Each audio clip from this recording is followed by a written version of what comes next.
Hello friends, welcome back to my channel earth mom Dehradun. मैं हूं ज्योति और वेलकम है आप सभी का मेरे चैनल पे। राधे राधे हैं आप सभी को। तो दोस्तों, ये वीडियो बनाने का मोटिव आज सबसे पहले तो ये है क्योंकि मुझे पता था कि सपना ने जो चीज़ें एक्सपोज कर दी हैं उसकी वजह से कुछ लोग तो उठ के आएंगे ही। कुछ लोग मतलब चंद लोग, वैसे तो मैक्सिमम लोग बहुत ज़्यादा प्यार, सपोर्ट और कंसर्न दिखा रहे हैं, लेकिन जो कुछ लोग आ रहे हैं ना, बस आप लोग समझ जाइए कि वो कुछ लोग कौन हो सकते हैं। क्योंकि अब सपना को डिफेम करने के लिए ये लोग साम दाम दंड भेद सब तरीके की नीति अपनाएंगे। ज़्यादा कुछ तो नहीं कर पाएंगे, लेकिन कमेंट सेक्शन में गंदगी फैलाने की कोशिश ज़रूर करेंगे, है ना। तो 2-3 ऐसे कमेंट्स, जिस कमेंट का जवाब शायद सपना अभी सही स्टेट ऑफ माइंड में नहीं होगी कि वो दे पाए। वैसे तो वो अपने लिए जवाब देने के लिए सक्षम है, तो उसे कमज़ोर समझने की भूल तो बिल्कुल भी मत करना कि वो कमज़ोर है।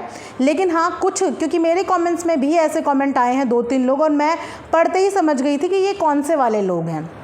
तो इस वीडियो में उन सारे सवालों का भी जवाब देने वाली हूँ और आप लोगों को एक और अपडेट भी बताने वाली हूँ।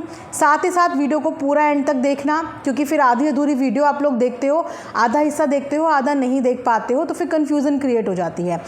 सबसे पहला सवाल ये होता है कि क्यों अचानक से सपना को ये वीडियो अपलोड करनी पड़ गई। तो आप लोगों के लिए जवाब है कि वीडियो अपलोड करना उसकी मजबूरी बन गई थी, क्योंकि वो चीज़ों को सहने की, संभालने की पिछले कई महीनों से कोशिश कर रही थी।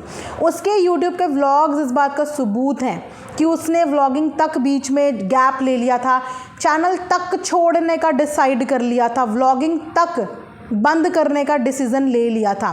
तो उसने इस परिवार को बचाने के लिए, इन रिश्तों को बचाने के लिए 18 साल की उम्र से ही कॉम्प्रोमाइज़ और सेक्रीफाइस करने शुरू कर दिए थे। और यही उसकी सबसे बड़ी गलती थी कि उसने बहुत जल्दी और बहुत अर्ली एज में कॉम्प्रोमाइज़ करना शुरू कर दिया।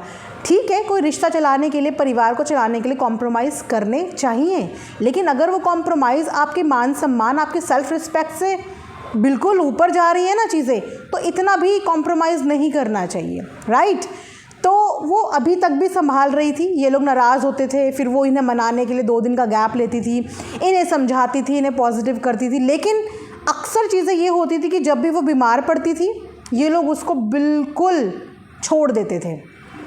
बीमारी में उसे छोड़ने का मोटिव आप समझ रहे हो इनका, क्या कि ये शायद उसे चाहते नहीं थे कि ये ठीक हो, या ये चाहते होंगे कि इसे भी कुछ हो जाए।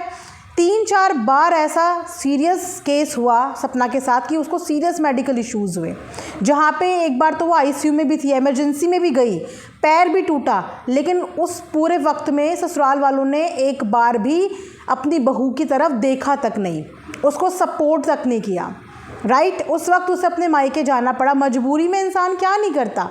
एक पैर किसी इंसान का चल नहीं रहा है, साथ में 2 छोटे बच्चे हैं, ननद अंशु उसके एग्ज़ाम सर पे है, वो क्या क्या चीज़ें संभालती और क्या क्या चीज़ें करती, तो उसे मजबूरी में अपने मायके जाना पड़ रहा था।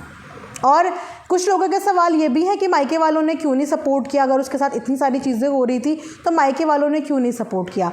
हो सकता है कि उसने मायके में ये बातें बहुत बाद में बताई हों, और जब तक ये बातें बताई हों तब तक मायके वालों को शायद एक उम्मीद हो गई हो कि शायद अब चीज़ें सही हो जाएंगी। क्योंकि हर मिडिल क्लास इंसान ना पहले अपने बच्ची का घर बचाने की ही कोशिश करता है, रिश्ते बचाने की ही कोशिश करता है। कोई नहीं चाहता कि उसकी बेटी का हंसता बसता घर जो है वो टूट जाए। कोई भी माँ बाप ये नहीं चाहते हैं। तो सपना ने स्टार्टिंग में शायद डर के मारे उन्हें बताया नहीं होगा, और बाद में जब चीज़ें इतनी बिगड़ गई और उसने जब चीज़ें बताई तो इन लोगों ने उसे बहला फुसला लिया होगा, जैसे ये अभी भी करते हैं। जब इन्हें लगता है कि पानी सर से ऊपर हो रहा है तो फिर ये लोग उसे बहला फुसला लेते हैं, क्योंकि ये इनिशिएटिव सपना ने बहुत बार कोशिश करी बताने की, कई बार हिंट दी, और जब जब उन्होंने हिंट दी है तब इन्होंने उसको पटाना शुरू कर दिया। फिर उसके बाद वो नॉर्मल हो गई और उसने ऑडियंस के साथ रिक्वेस्ट करी कि मेरे सास ससुर को कुछ ना बोला जाए। तो ये गेम उसके साथ बहुत टाइम से खेला जा रहा है, और इस गेम के खिलाड़ी इनका पूरा परिवार है। नाम के लिए वो घर के अंदर 2 जने हैं, लेकिन पीछे से सब लोगों का सपोर्ट है। ऐसा कैसे कोइंसिडेंट हो सकता है कि एक ही परिवार की 2 बहुएं, दोनों के साथ मारपीट और दोनों की घर गृहस्थी दांव पे लगी हुई है। आप समझ रहे हो ना। एक इंसान गलत हो सकता है, लेकिन इस पूरे परिवार में गड़बड़ है, पूरे के पूरे परिवार के अंदर गड़बड़ है। जिस बात की हिंट बीच बीच में सपना ने दी थी, लेकिन फिर इनके प्यार में, इनके मोह माया में वो बार बार बहक गई।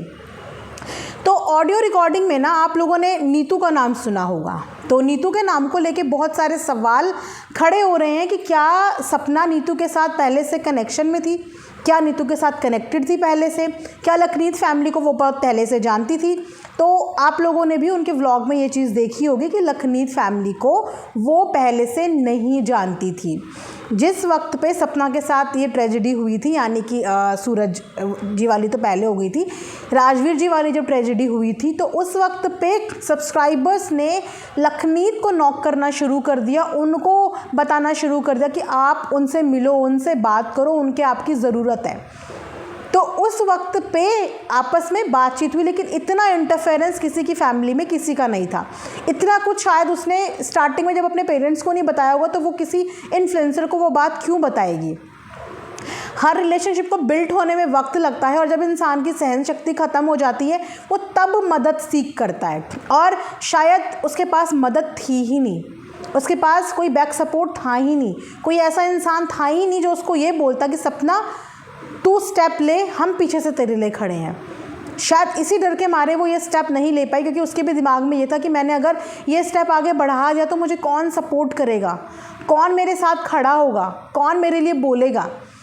तो उस वक्त तक बातचीत इतनी ज़्यादा नहीं थी, बातचीत धीरे धीरे डेवलप हुई, धीरे धीरे बॉन्ड बना, धीरे धीरे चीज़ें सामने आई, और उसके बाद जब ये सारी चीज़ें हुई, बैक टू बैक हुई, उसके बाद जाके लखनीत फैमिली, सोचो इतने टाइम के बाद जाके उनसे मिली। अगर इंटरेक्शन पहले होता तो वो पहले ही उनसे मिल लेते, लेकिन इंटरेक्शन बाद में हुआ, बातचीत पहले थी, लेकिन इतना एकदम से कोई भी अपनी फैमिली के बारे में किसी को नहीं बता पाता।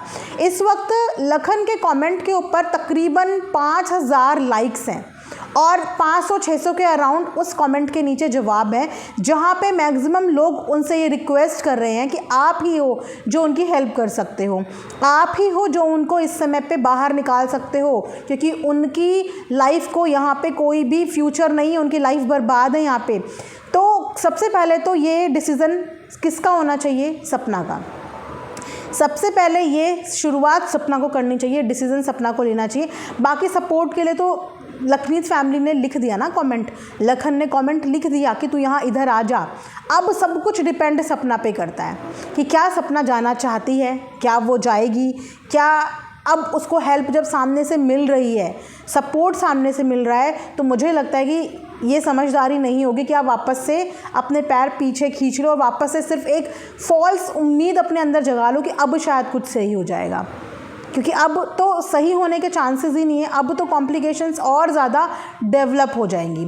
तो सबसे पहले तो मैं ये क्लियर कर देती हूँ कि जिस नीतू का जिक्र उस ऑडियो में सूरज जी कर रहे हैं वो नीतू ये वाली नीतू नहीं है, मतलब लखनीत वाली नीतू नहीं है। नीतू उनकी भी भाभी का नाम है, यानी कि सपना की भाभी का नाम नीतू है। अब पता नहीं क्या सोच के वो ये टोंट उसे मार रहे हैं कि तुझे भी नीतू की तरह ही बनना है, मतलब या तो ये बोलना चाह रहे हो कि जो लाइफ वो वहाँ जी रही है गांव वाली या गरीबी वाली, तुझे वो ज़िंदगी जीनी है, या उनका क्या रीज़न होगा इस चीज़ पे बोलने का कि तुझे भी नीतू की तरह बनना है। तो ये वो वाली नीतू है, ये वाली नीतू नहीं है, क्योंकि ये नीतू के साथ उस समय पे इंटरेक्शन नहीं था सपना का, जहाँ तक मुझे पता है। जहाँ तक कमेंट सेक्शन में कमेंट आए हैं, मुझे भी कमेंट्स वालों ने ही बताया कि वो नीतू उनकी भाभी है। तो आप लोग ये कन्फ्यूज़न मत समझना कि वो वाली नीतू की वजह से तब होते थे, जी नहीं, उनका इस वक्त और उस वक्त में कोई भी लेना देना बिल्कुल भी नहीं था, और अगर लेना देना होता तो शायद सपना को इतना बर्दाश्त नहीं करना पड़ता। लखन उसको बहुत पहले ही इस जंजाल से बाहर निकालने में सपोर्ट करते, मोटिवेट करते। सामने से हम सिर्फ सपोर्ट, हेल्प और मोटिवेट कर सकते हैं, लेकिन किसी को फोर्स नहीं कर सकते। डिसीज़न सपना का ही होगा, अभी भी उसी का होगा और आगे भी उसी का होगा। हाँ, उसके डिसीज़न में हम उसका साथ, उसको सपोर्ट और उसको मोटिवेट ज़रूर कर सकते हैं। इतनी चीज़ें हम कर सकते हैं।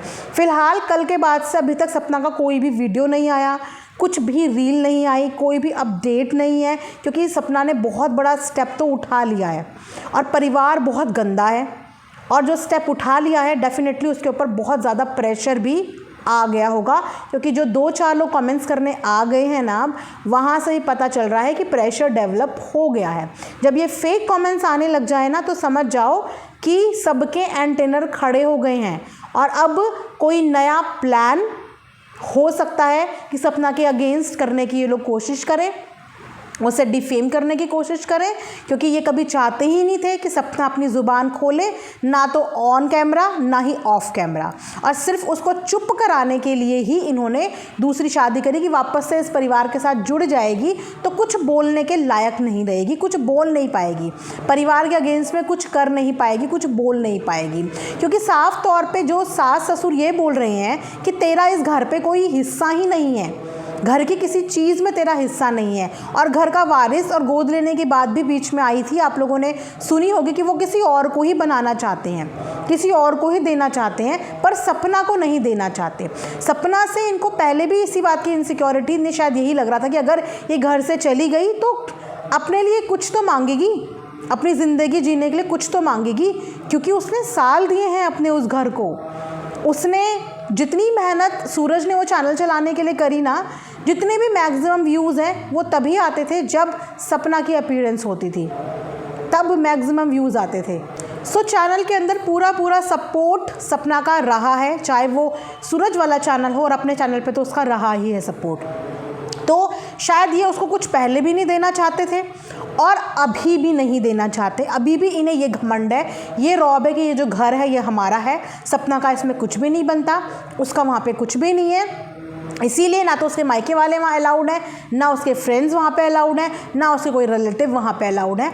तो ये रीज़न है। तो देखते हैं कि कौन है इनका वो गोद लेने वाला बच्चा जिनके लिए ये सारी प्रॉपर्टी ये दे के जाने वाले हैं, या जिसके लिए ये प्लान कर रहे हैं, या वही इंसान मिल करके अब सपना को टॉर्चर करने की कोशिश कर रहे हैं, उसके साथ क्या कर रहे हैं कुछ नहीं पता। अगर कोई अपडेट मेरे पास आएगी, आप लोग बेफिक्र रहिए, मैं आप लोगों को ज़रूर बताऊंगी, ज़रूर शेयर करूंगी। बस आप लोग इसी तरीके से मोटिवेटेड रहिए, सपोर्ट करते रहिए। जितने भी ये हेट करने वाले लोग आपको दिख रहे हैं ना, जो इस तरीके के कमेंट कर रहे हैं, आप लोग रिकॉर्ड के लिए वो कमेंट्स ऐसे अपने पास सेव रखिए, क्योंकि पहले भी इस तरीके से कमेंट करके सपना को डराया गया था। उस समय बिल्कुल जान से ख़त्म करने के कमेंट्स आ रहे थे और एक ही आईडी से कॉन्टिन्यूशन में आ रहे थे। तो ये अभी भी हो सकते हैं। तो ऐसे सारे आईडीज़ और सारे कमेंट्स को आप लोग भी अपने पास एज अ रिकॉर्ड सेव रखना और बस सपोर्ट करना, मैं यही बोलूँगी आपको। तो ये वीडियो मैं यहीं पे एंड करती हूँ। आई होप कि कुछ पॉइंट्स जो है वो आप लोगों के क्लियर हुए होंगे। बाकी कमेंट सेक्शन में आप बता सकते हो अगर आपके अंदर कोई भी ऐसा चीज़, कोई भी ऐसे पॉइंट्स जिसके ऊपर आप चाहते हैं कि रिएक्शन दिया जाए या बात की जाए, तो आप लोग मुझे कॉमेंट्स में बता देना। मिलेंगे नेक्स्ट वीडियो में, तब तक अपना ध्यान रखिए। Thanks for watching earth mom Dehradun.